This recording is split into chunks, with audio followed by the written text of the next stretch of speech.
I'm gonna have this on here. We're skipping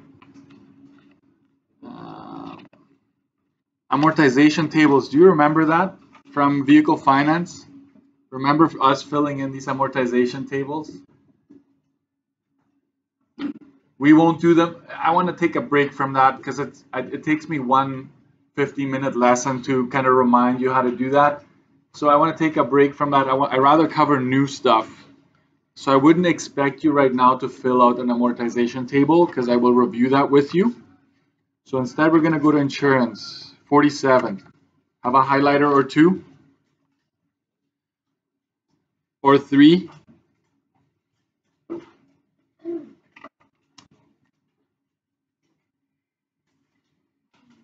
Let's see if you pay attention. Do you think insurance is something you only pay once, or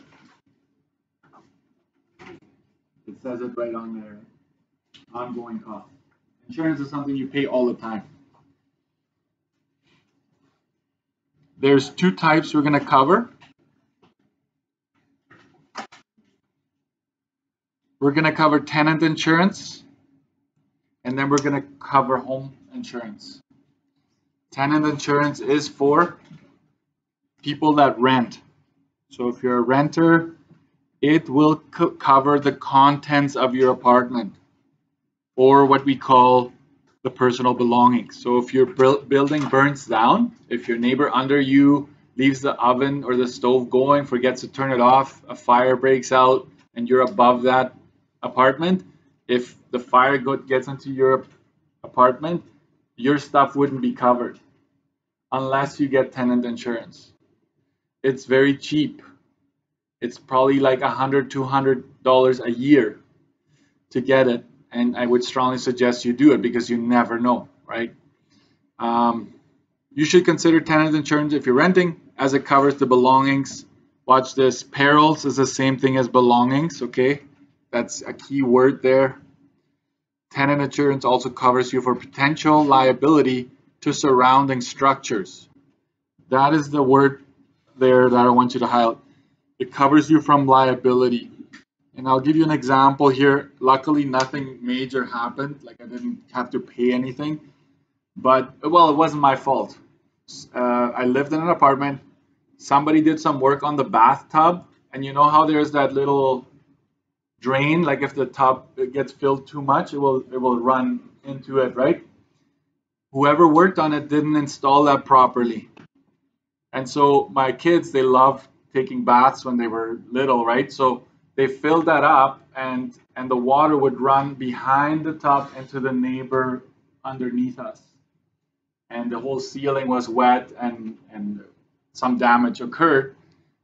But let's say that had been my fault, something like that, then I am liable for that. I would have to pay that. And so tenant insurance protects you from that. Tenant insurance would protect you from potentially having to pay for damages that you caused, right? So it's worth having it, okay? Tenant insurance for people renting. Here it is again, renting what? A house or apartment. Okay. So who insures the actual building? If you're just doing the contents, who insures the actual building? The landlord, right? The owner of the building insures the building. You have to insure your stuff. Okay. So here it is. This is the table you're gonna need for tenant insurance. Watch here. It says it right there. Tenant package policy. Okay, very clearly. For you, this chart is going to be on your pink handout, right? So if you open the handout, there is tenant insurance right there. And when you own a house, it will be very specific with that. We're going to use the scary one that's on the other side, but not just yet, okay? This one is a bit scarier, but you narrow it down really, guys. At the end of the day, you just pick one value from this chart. You just have to read carefully. But right now, to start, we're just going to do this one. Okay? On here, I don't want you to do this on the pink one, but on here, you're going to have to pick one value from this region here. Okay. From this region, we pick one value. Pick. My pencil is not cooperating today. Pick one value. Okay. You must pick one value from this chunk right here. And so how are you going to narrow it down? Well, the first thing is get the amount of coverage you're wanting. And the other one will be whether you want standard insurance or comprehensive insurance.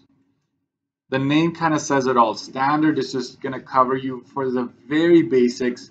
Comprehensive covers a bit more. And usually the price difference isn't that significant. So I always go comprehensive personally. Okay. Watch this though. So up to $75,000, you just pick a number from here, 1. But what if you go over? This is what we call, watch this, write this down because otherwise it won't make, the formula won't make sense to you. This is overage.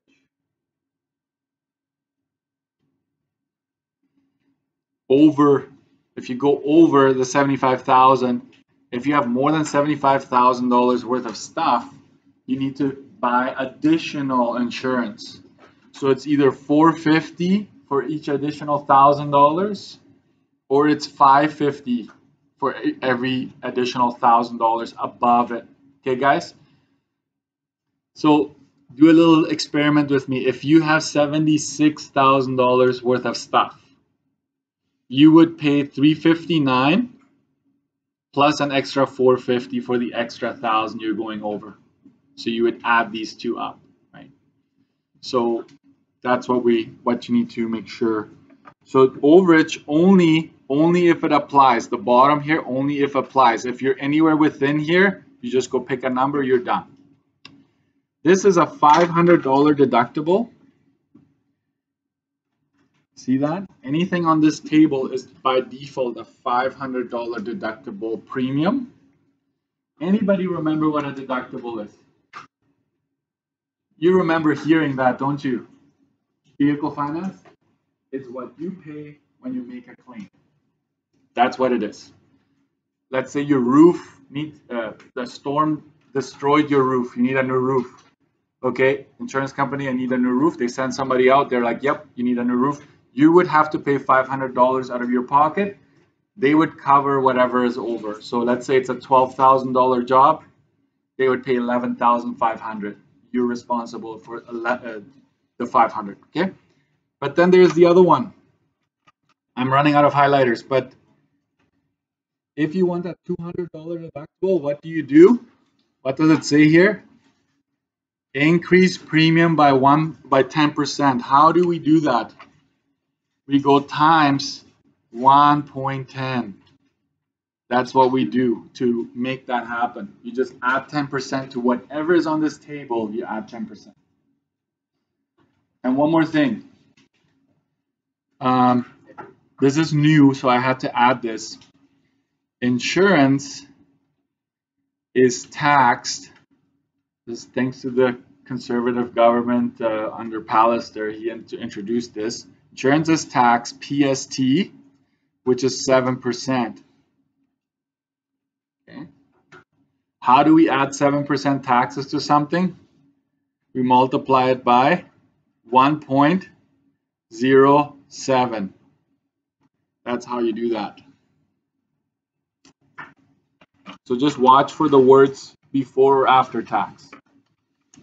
And so here's the very scary formula. I developed this one over years because students wanted like this formula. Give me a formula so I can always use it. I'm like, fine, here, take it, right? So here it is, page 48. It's scary looking, but it actually works every single time as long as you practice. Okay, that's the key. If you don't practice, this will not make sense to you. So I'm going to show you how to use this, so don't worry too much. But look, I'm just going to walk you through what is this. This 1.10 is only going to be used if you indeed want a $200 deductible policy. If you don't want it, you just put your finger over it and just get rid of it. Or 2 fingers, unless you have big fingers like mine, right? If you don't want taxes, you would just cover that up as well, right? If your insurance isn't going over, if you're not going over the coverage amount, then it would just go down to that, right? So this is a fluid formula, okay? It may have all of these components, it may not have all those components, okay? So let's try this. Make sure you pay attention. Joan rents an apartment, so that's important here. It's a tenant insurance, rents an apartment. That means we will use tenant insurance. Make sure you know that. And she wishes to buy $65,000 worth of insurance, standard form, right? Joan wants a $500 deductible. What is her annual premium after tax? That's what we call it, insurance premium. Like, how much would you pay in insurance? There's that keyword, after tax.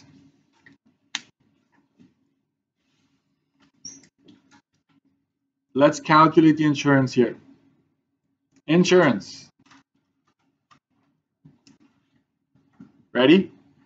You make that big square bracket, okay? Start with that.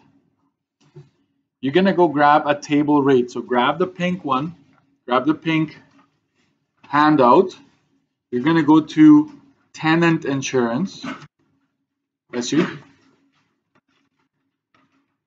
And we want how much coverage? Start always on the left. We want 65,000, right? Right there. And I will use a ruler for this. 65,000. Which one do we want? Standard or comprehensive? Standard. So grab this number. I will circle it. This number here, 315.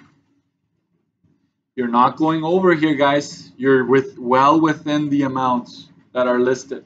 So grab the 315, take it with you, plug it in here. That's your table rate.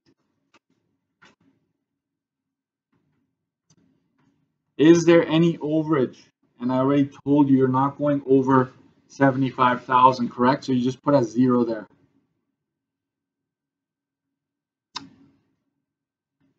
I will do this here for you, 1.10, 1.07. I will do that back to back. Do we need to add 10% in this case? Are we wanting a $200 deductible? The answer is no, we want a 500. So do this, right? You don't need that because you only want a $500 deductible, right? So you scratch that part. Do we need to figure out the taxes for this premium? The answer says, this is right there, right? It says, I want the premium. I want the taxes. So this scary looking formula just boils down to this. So let's get rid of the brackets because 315 plus 0 is just 315. We just go times 1.07. And let's figure that out. 315 times 1.07. It's 337.05.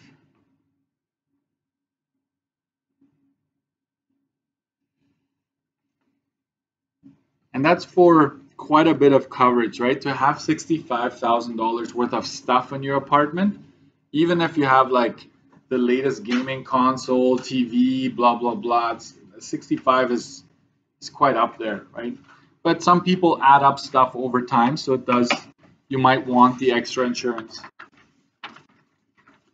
By the way, I know we don't think of this, but if you purchase big ticket items, whether you're an apartment or a house, it's a good idea to keep the receipts somewhere in a Ziploc bag, because if it ever comes down to it, and heaven forbid that happens, if you can show the receipts of all the stuff you had, they are much more likely to pay out everything.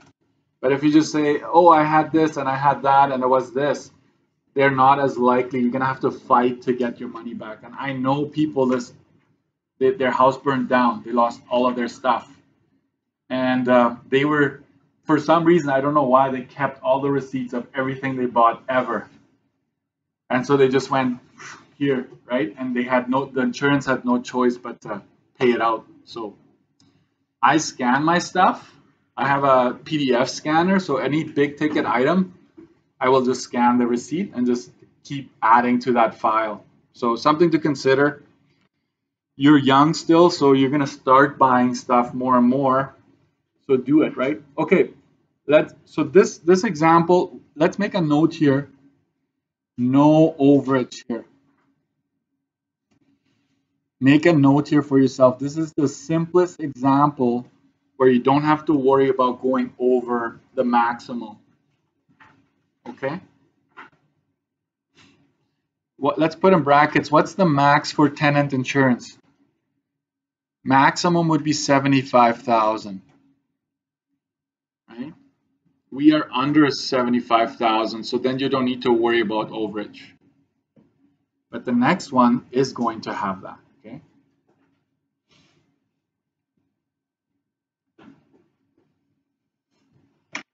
Because soon I'm going to mix up tenant and home insurance. So let's go with this one. Dimitri is currently renting, there it is again, renting an apartment. It could be renting a house, it doesn't matter. Would like to purchase insurance to cover the contents of his apartment. He estimates that he has about $90,000 worth of belongings. He would like to purchase comprehensive insurance with a $200 deductible. So over time, you're going to start to realize what are keywords. What do I need to highlight to help me out, figure out the total cost? So let's use that scary looking formula again. Hold on. Let me take a step back. Pay close attention. Are we over our maximum coverage on the chart? We are over. So we'll do this. Max is 75,000. Overage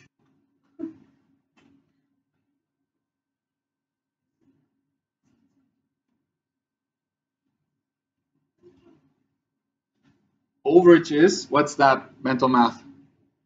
15,000, right? This could be, it could be anything, decimals or whatever. But in this case, it's 15,000. We're going to underline that. It's important to us. This question has overage, so that formula will be a little bit more beefed up. How's that? So the first number is just a number. Just go grab it. Some of you are still writing this down, which is good. I want you to write this down. Go to your chart. We want comprehensive, and we have to take the number that maxes out. So we have to grab the 454, but we're also going to remember the 550. You're paying attention, right? We're maxing out 454, but we need to buy additional 550 for every 1,000 that we're over. So memorize these two numbers. 454 is this one. 454 plus you're going to buy $15,000 worth of extra insurance.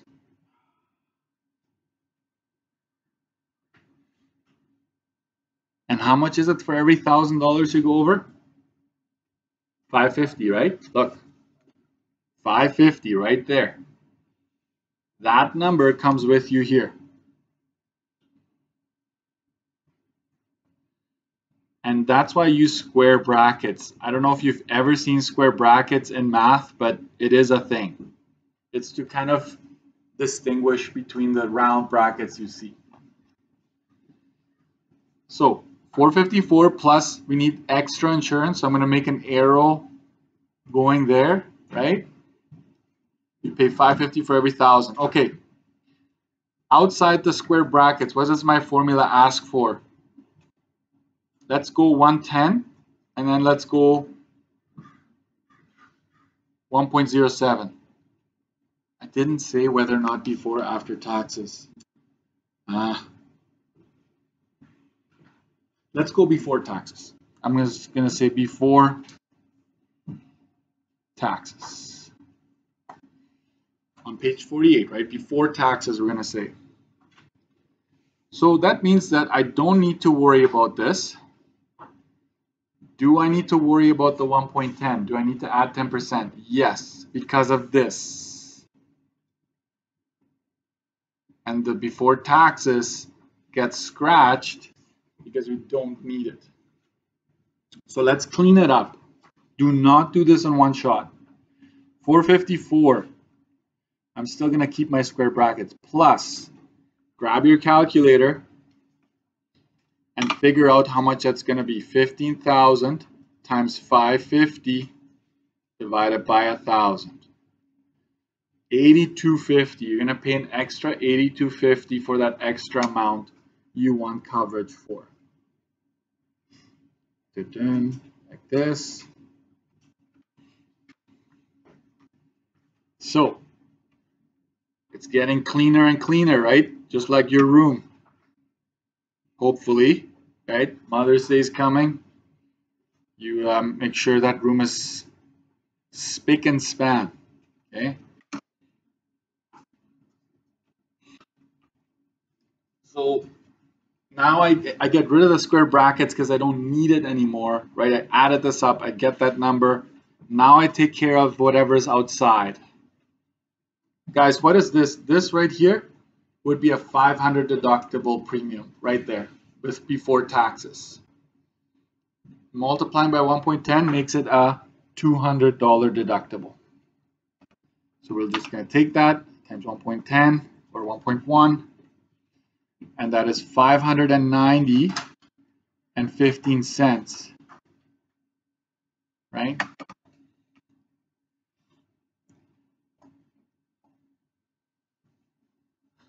Do you need to, I don't know if you need one of these just showing that, right? This all turns out to just being 8250.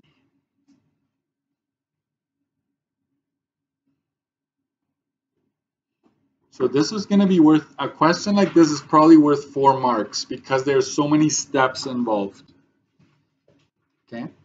The one above here is 2 or 3, depends on if taxes are asked or if it's $200 deductible. So I basically say I would go 1 mark, 1 mark, 1 mark, and probably 1 mark for this one because you don't need to do taxes, right? So every step that shows up is a mark. Great. I feel like I'm going to get you to do try some right away. So we're going to skip a few pages because that's home insurance. I will do that later. Go to page 53 and try questions 1 and 2. 53, 1 and 2 right now while it's fresh. Okay, page 53. Questions 1 and 2.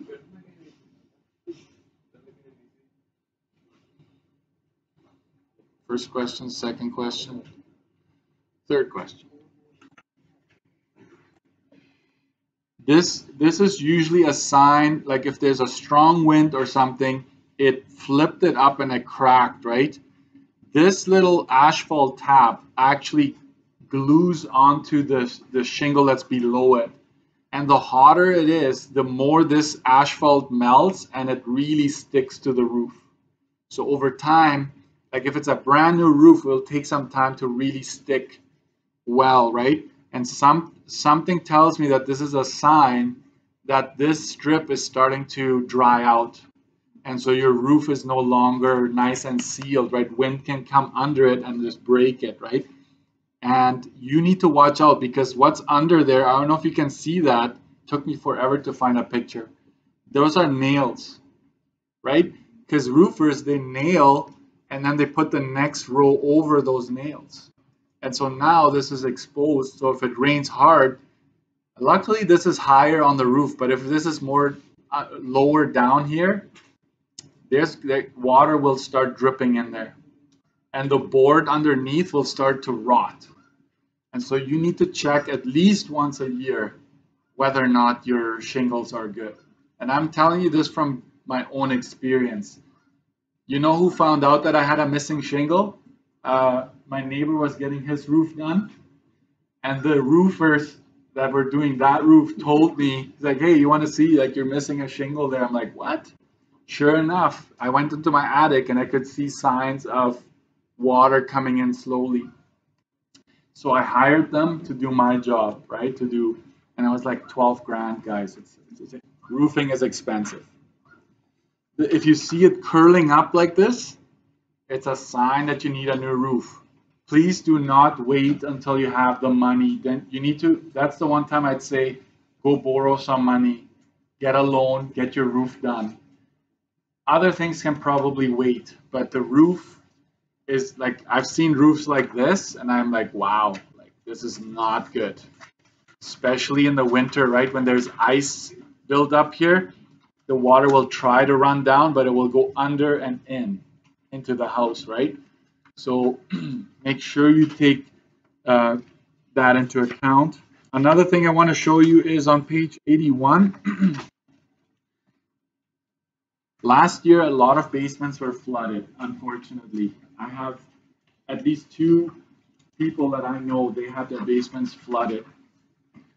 And so I wanted to make sure I had enough insurance should it ever happen to me. But guess what? When things are going south, insurance companies will not insure you at that time. They're saying, okay, like everybody's basements is getting flooded. We put a moratorium on insurance. Like I said, I want to get that extra insurance. And they're like, no, you can't. Based on your postal code where you are at right now, they would not allow to add any insurance. So I had to wait until winter time when the insurance companies open up their claims again, and then I added the insurance. And they sent me this. I don't know if you can see this, but this is straight from my insurance provider.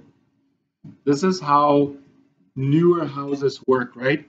So you have your toilet, your sinks, all of that is connected, and there's this valve prevents the sewer, if it overfills, from going back into your home. Newer houses have this valve installed. It's like there's like a ball in there that allows water to flow this way, but not back, hopefully. Sometimes these malfunction and then you do get poop in your basement. Sorry, there's no pretty way of saying that, right?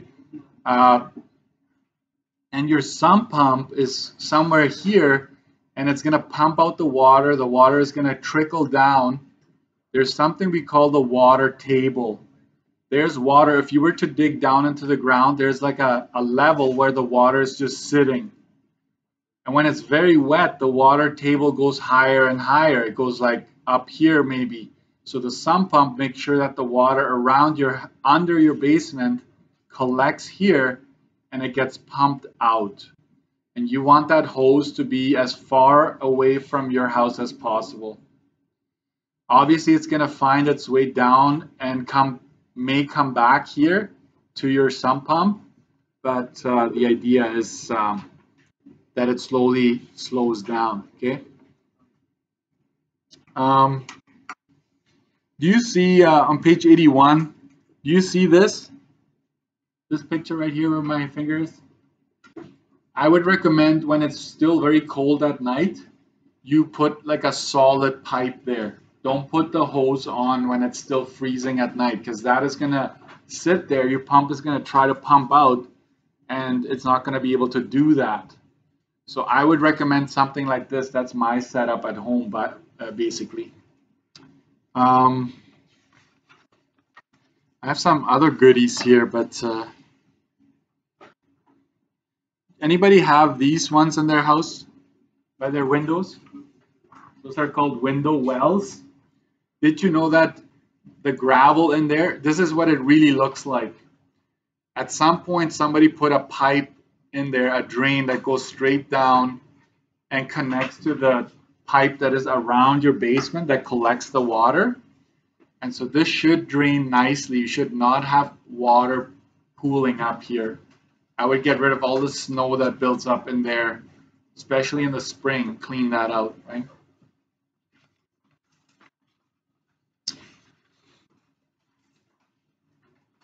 $85, you've got done with me, right? 85, this is what your attic probably looks like. That's what mine looked like. You see that fluffy stuff? That could be fiberglass, or the newer stuff is environmentally friendly. It's like basically shredded newspaper. And so you basically rent a machine and you keep on filling that machine and you blow the insulation into your attic. And I actually did that. I added insulation to my attic about a foot all over the place. When I did the roofing, I got that done as well. So you're gonna have to be pretty good at climbing because you don't want to be stepping on this stuff. So you're like a monkey going across these trusses, and it's very hot up there. Have you seen this ever? Have you seen houses? That's called ice damming. That's when your gutters are completely full of stuff and they just can't drain properly, right? So that's what happens. And this is like a picture of it, right? If you have ice damming, it will trap the water coming down and possibly goes into your attic.